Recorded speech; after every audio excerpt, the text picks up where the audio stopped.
দেখো আজকে তোমাদের আমি কলমি শাকের রেসিপি দেখাবো। এই কলমি শাক কেটে নিয়েছি। কড়াই গরম হয়ে গেছে, কড়াইতে তেল দিয়ে দিলাম। এবার শুকনো লঙ্কা ফোড়ন দেব,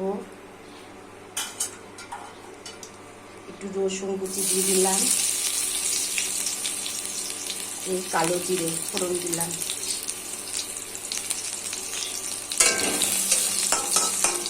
দেখো কলমি শাকটা আমি কীভাবে বানাচ্ছি, কিন্তু কলমি শাকে আমি কোনো পেঁয়াজ দেবো না, আমার পেঁয়াজ দিলে না ভালো লাগে না। এবার কলমি শাকগুলো দিয়ে দিলাম। কলমি শাক দিয়ে এবার একটু নাড়াচাড়া করে নিচ্ছি। স্বাদ অনুযায়ী লবণ দিলাম আর হলুদ।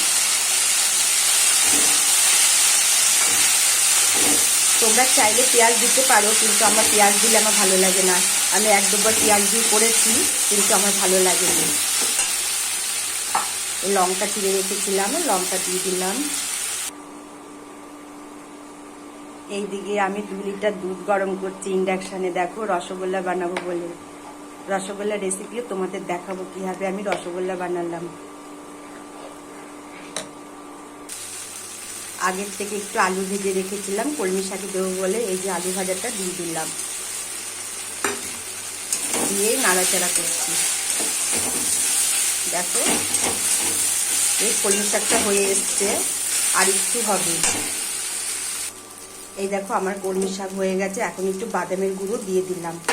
বাদামের গুঁড়ো দিয়ে এবার একটু নাড়াচাড়া করে নামিয়ে ফেলবো। এই দেখো আমার কলমি শাক রেডি। তোমরা একবার এইভাবে বানিয়ে দেখো, খুব ভালো লাগবে খেতে।